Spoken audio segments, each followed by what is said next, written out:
Jharkhand land mutation bill 2020 को लेकर झारखंड में घमासान मचा है। सत्ता पक्ष कांग्रेस में भी इस बिल को लेकर दो गुट बनता जा रहा है। झारखंड विकास मोर्चा को छोड़कर कांग्रेस की सदस्यता लेने वाले मांडर विधायक बंधु तिर्की ने खुलकर इस बिल का विरोध करना शुरू कर दिया है। उन्होंने इस बिल के विरोध में राजधानी के सभी 22 अंचल कार्यालयों पर इसके विरोध में धरना प्रदर्शन किया और सरकार के खिलाफ बिगुल फूका। विधायक बंधु तिर्की इसको एक आंदोलन का रूप देते हुए विभिन्न आदिवासी संगठनों को इस आंदोलन से जोड़ने का काम कर रहे हैं। और जो हालात है ये बहुत चिंताजनक है और इसी को लेकर हमने पहला चरण में रांची जिला के सभी अंचल कार्यालय का 15 सितंबर को अंचल कार्यालय के समीप धरना प्रदर्शन करने का घोषणा किया गया था। इसकी तैयारी पूरी कर ली गई है। सभी अंचल में प्रमुख वक्ताओं को भी वहां पर रिक्रूट कर दिया गया है और अंचल में कार्यक्रम का तैयारी के लिए भी प्रभारी को रिक्रूट कर दिया गया है। कल पूरा सोशल डिस्टेंसिंग को ध्यान में रखते हुए सभी अंचल में धरना प्रदर्शन किया जाएगा और माननीय मुख्यमंत्री के नाम पर अंचलाधिकारी को ज्ञापन सौंपा जाएगा। पूरे जितने भी हमारे जो कार्यकर्ता है, चाहे जो लोग हैं, चाहे आप जिस पार्टी के भी हो, क्योंकि ये बड़ी लड़ाई है और लुटेरों के खिलाफ में लड़ाई है, इसके सारे लोगों को हम अपील करते हैं कि सभी लोग निर्धारित स्थान पर निर्धारित समय में वहां पर पहुंचे और इसका पुरजोर विरोध इसका करें। और अगर इसके बाद भी अगर इस पर सरकार के द्वारा संज्ञान नहीं लिया जाता है, इस पर अगर कार्रवाई नहीं किया जाता है, इस पर अगर कार्यशैली में बदलाव नहीं आता है अंचल कार्यालय में, तो आने वाले दिन और बड़ा कार्यक्रम, बड़ी लाइन खींचा जाएगा और इसमें विशेषकर जरूरत पड़े तो अंचल कार्यालय को तालाबंदी भी कर दिया जाएगा, जो आपका इसके बाद का कार्यक्रम हम लोग लेंगे। और इसके लिए अभी कोरोना है, आगने वाला दिन के लिए बृहद पैमाने पर इसका खिलाफ में पूरा संघर्ष करने के लिए पूरा लोगों को तैयार किया जा रहा है। वहीं विपक्ष भी इस बिल के विरोध में है। भाजपा के विधायक दल के नेता बाबूलाल मरांडी भी बंधु तिर्की के सुर में सुर मिला रहे हैं। उन्होंने पहले ही इस बिल को झारखंड के लिए काला अध्याय कहा है। वहीं प्रदेश बीजेपी का साफ कहना है कि ये कानून हर हाल में सरकार को वापस लेना चाहिए।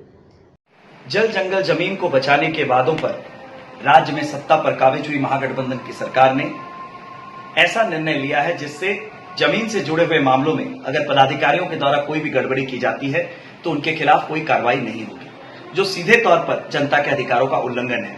लैंड एंड म्यूटेशन एक्ट 2020 जिसका प्रारूप कैबिनेट में पास हो चुका है और आने वाले मानसून सत्र में सरकार के द्वारा उसे विधानसभा से पारित किए जाने की तैयारी है। इस एक्ट के पारित होते ही राज्य में ऐसे जितने भ्रष्ट अधिकारी हैं जिन्होंने लैंड म्यूटेशन, जमाबंदी रद्द करना, किसानों की खाता बही समेत जो जमीन से जुड़े हुए मामले हैं उनमें गड़बड़ी की है या गड़बड़ी में संलिप्त रहे हैं, उनके खिलाफ कोई कार्रवाई नहीं होगी, जो सीधे तौर पर कहीं ना कहीं ये संदेश देता है कि राज्य सरकार भ्रष्ट अधिकारियों को बचाने का कानून बना रही है। बिहार राज्य के लैंड एंड म्यूटेशन एक्ट 2011 के तर्ज पर बनाए गए इस कानून में बाकी बातों को तो समावेशित किया गया है, लेकिन ये जो प्रावधान जोड़ा गया है जिससे कि भ्रष्ट पदाधिकारियों को सरकार के द्वारा एक प्रोटेक्शन शील्ड दिए जा रही है, सीधे तौर पर जल जंगल जमीन के वादे करने वाले लोगों की सच्चाई को उजागर करता है। पिछली सरकार में जब इस एक्ट को रेवेन्यू प्रोटेक्शन एक्ट के नाम पर दो बार कैबिनेट में लाया गया था तो कैबिनेट ने उसे अपनी स्वीकृति नहीं दी है।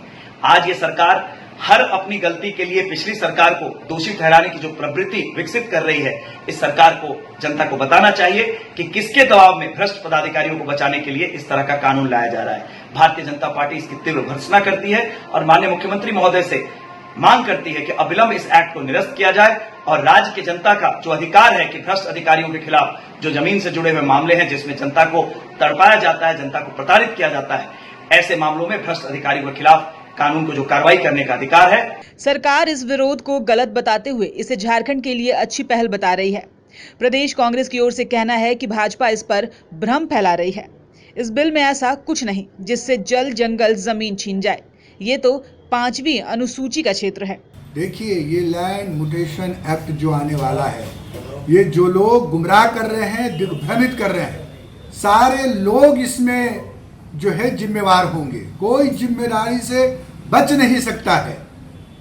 इसमें कहीं ये प्रावधान नहीं है कि इसमें जल जंगल जमीन में अधिकारियों को छूट मिल जाएगी। ये तो हमारा 5th शेड्यूल इलाका है, जहाँ ग्राम पंचायत को अधिकार है, जहाँ गांव में रहने वाले जो मुखिया है, सरपंच है, वहाँ अधिकार है। इसी अधिकार को तो बीजेपी हटाना चाहती थी, जो उसने वहाँ गांव में अपना नया कानून लाने का काम किया। इसलिए भविष्य में इनके जंगल जल जमीन पर किसी की बुरी नज़र नहीं लगे, इसीलिए ये लैंड म्यूटेशन एक्ट लाया जा रहा है। और बिल्कुल राज्य की जनता जो है वो सुनिश्चित रहे कि जिन उद्देश्यों के लिए आपने इस सरकार को यहाँ पर लाने का काम किया है, ये सरकार पूरी तरह से आपको उम्मीद, हम लोगों ने तो पूरे 40 सांसदों के बल पर पूरे देश में भाजपा को बैकफुट पर लाने का काम किया, सिर्फ इसी जल जंगल जमीन को लेकर के। और झारखंड तो इसका हमेशा से जो है उदाहरण बना है। यहाँ के आदिवासी सड़कों पर उतर करके अपना बदला लेने का काम किया है। इसलिए ये सरकार आदिवासियों की है, मूलवासियों की है। जल जंगल जमीन खदान कोयला सबकी सुरक्षा यहाँ पर होगी। बहरहाल अब देखना यह है कि बंधु तिर्की ने जो आंदोलन छेड़ा है उससे और कितने लोग जुड़ते नजर आते हैं। सनमार्ग लाइव के लिए रांची से मनीष झा की रिपोर्ट।